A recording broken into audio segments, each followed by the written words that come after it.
Alright guys, so this is going to be a wind KFM build. So real quick, we're going to show you what it looks like. So this is your skill tree. You want tab, fighting spirit, either counter or chaotic surge, up to you, doesn't matter. You're going to want swift strike on your 2. Okay, lock, shin kick, personal preference again, but I highly recommend locking it. Comet strike can be anything. I would pick the days because it's the nice CC and it's an AoE.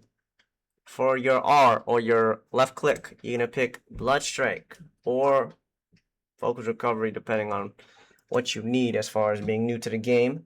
But I highly recommend having the bleed as a utility and an option for the party. When you go into the dungeon, you can quickly apply 5 stacks of bleed and you can easily maintain it during a fight.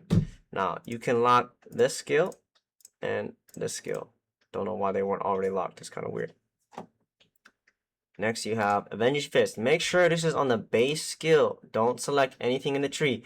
There is a current bug where if you level up, not confirmed, but someone said when they leveled up, it kept selecting a blue skill. Make sure it's on the base skill. The base skill has a 9-second cooldown. This has a 30-second, 18-second, and a 12-second. That's how you know you're on the wrong one. Alright, you're going to lock Sky Kick. And you're going to, up to you, I would lock this if you're not used to having triple kick open. This is a stun, by the way. It's very good, very useful. Now, onto the actual win build is Cyclone Kick. If you have 48 GM on Cyclone Kick, you can lock Smite. If not, you want to pick Blue Smite or Purple, depending on what you have. But pick Smite. Don't pick Pulverize. Do not pick Manic Slam. Next, you have Iron Shoulder. You can lock this. So you can set it to the basic one and then lock it. Okay, so I need to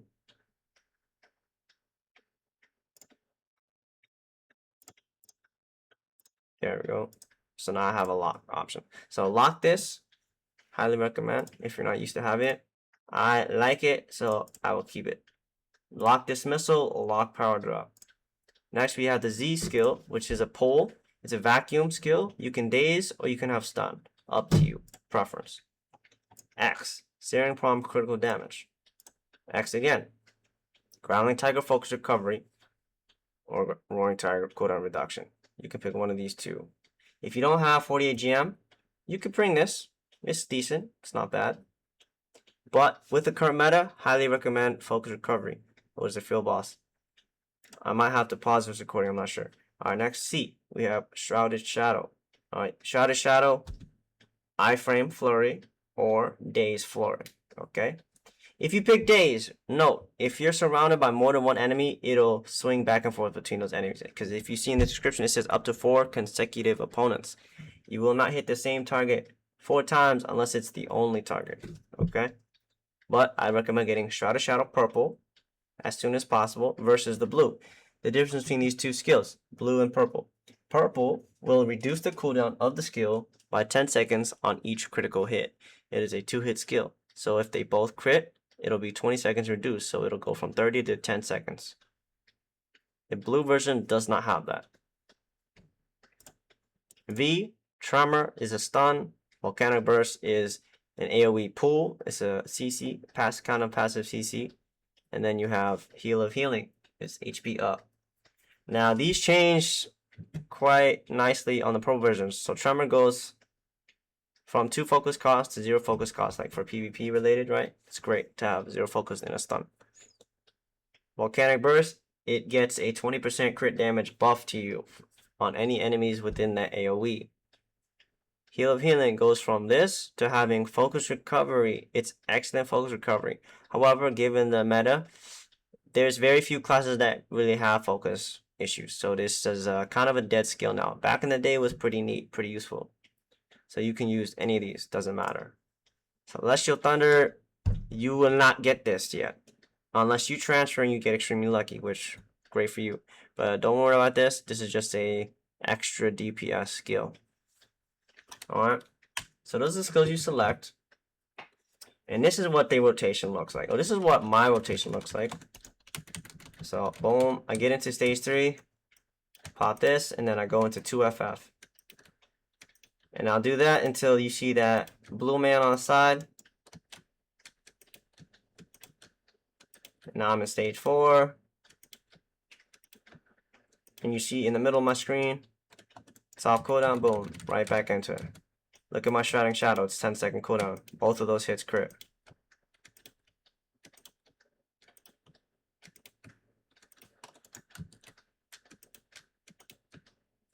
But this is what it would look like pretty much end game.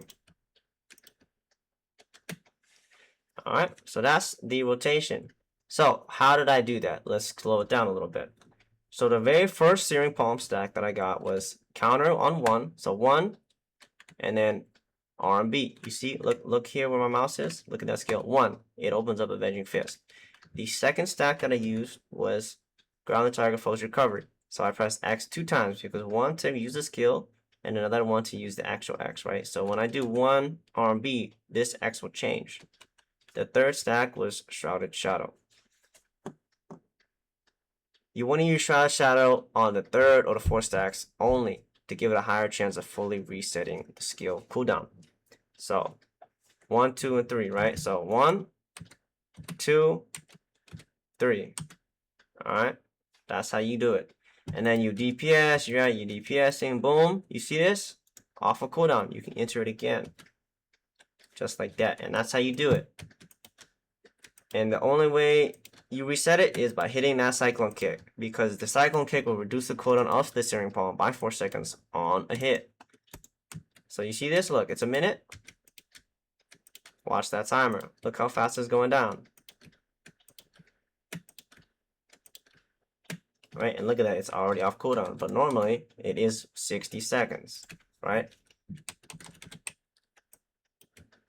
So I'll do that one more time. And then I'm going to change a skill in the streets to also show you what you can do if you want to have a little bit of fun. Now, this is an AoE. This is a 3-meter AoE, and this is also 2x3-meter AoE. What does that mean for you? That means that you can no longer rely on you hitting the target guaranteed. If you are off camera by a little bit, look at that. I can cast Swift Strike. Boom. I'm out of focus. I'm not even hitting the boss. Right? So be careful with that. Right? It's a little bit of leeway there. But I used to use that as a tell to make sure that I was on target. I can no longer do that. So just something for any of the people coming back to KFM who are not aware of that change. Alright. So that is Wind KFM. So I want to change this to the Common Strike. So you cast the Common Strike. Boom.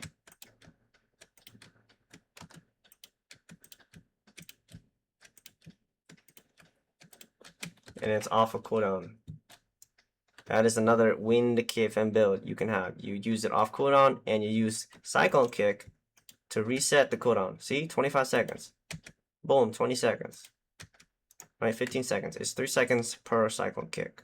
So that's another alternative Wind build.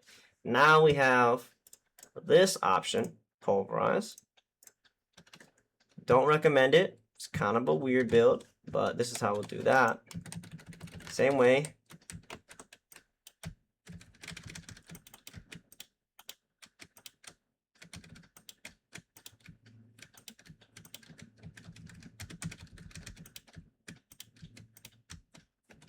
Very weird. I'm not even used to this. I haven't even done this. You know what I'm going to do?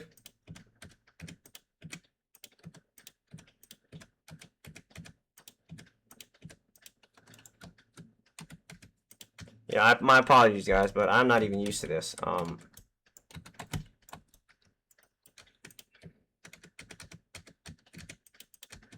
Because sometimes that third Cyclone Kick overlays. It's very very interesting build. But apparently this is the highest DPS build for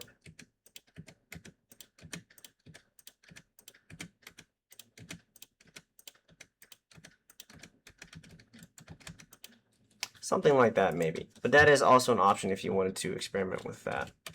I'm not the best example for that, so take that with a grain of salt. So we're gonna go ahead and lock that. Alright, so that's Wind. Now, if you're here for Fire, this is where it starts. So 10-minute marker, we're gonna go fire KFM build. Fire build, boom. Take a look. It really is the same. Not too many changes, except for 2 is now instead of Surge Strike is Tiger Strike. And instead of Cyclone Kick, it is Searing Blow. And I use Pulverize on my fire build. Alright, and I'll let you know why in a little bit. But everything else pretty much the same. You can use Spirit Concentration for Fire KFM. Nothing against that. But I prefer Fighting Spirit no matter what in any situation. Because a lot of the times when we're going through like ads and whatnot, before we get to the final boss, right? I'm just killing mobs. I just want to focus recovery, right? I just want to use focus without using Searing Palm. So I'll do that. So this is, you can take a look, this is my fire build. And I'll switch it back so you can see the comparison. This is the wind build. This is the fire build, okay? So it's the same exact thing. You're going to use 1. So you're going to use 1, 2, 3. First, second, and third stages, right?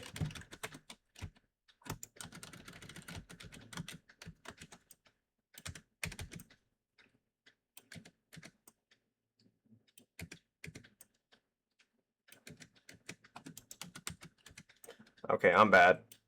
Ha! I just missed my Searing Palm activator. But that's what fire would look like, right? So let's try that again. Boom, stage 3. So you'll see I'm canceling Pulverize animation, right? And I'm using it off cooldown. So I'm only hitting as many Tiger Strikes as it takes to do this. In here is 5. Hit 5 Tiger Strikes, F. 5 Tiger Strikes, F, right?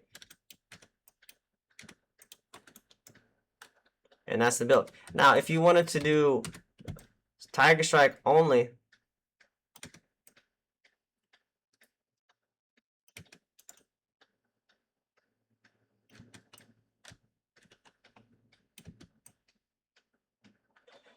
that is what your gameplay is going to look like. I'm sorry, I fell asleep doing that, and I didn't even realize I didn't even activate the Searing Palm. That's how boring I find the pure Tiger Strike build. I highly recommend you use Pulverize. So what am I doing to get it to cancel? So I'm pressing 2, I'm pressing F, and as soon as I press F here, I press 2. As soon as that skill comes out, I press 2 again. There's no hesitation there. Press it right away, okay? Field boss spawn, I'll skip that, whatever. So that's how you do it. Now, if you don't do that, this is what it's going to look like. Boom. That adds up. Over a long fight, the amount of pulverizers that you're not hitting in that time, it adds up. So, once again, you press 2 right away.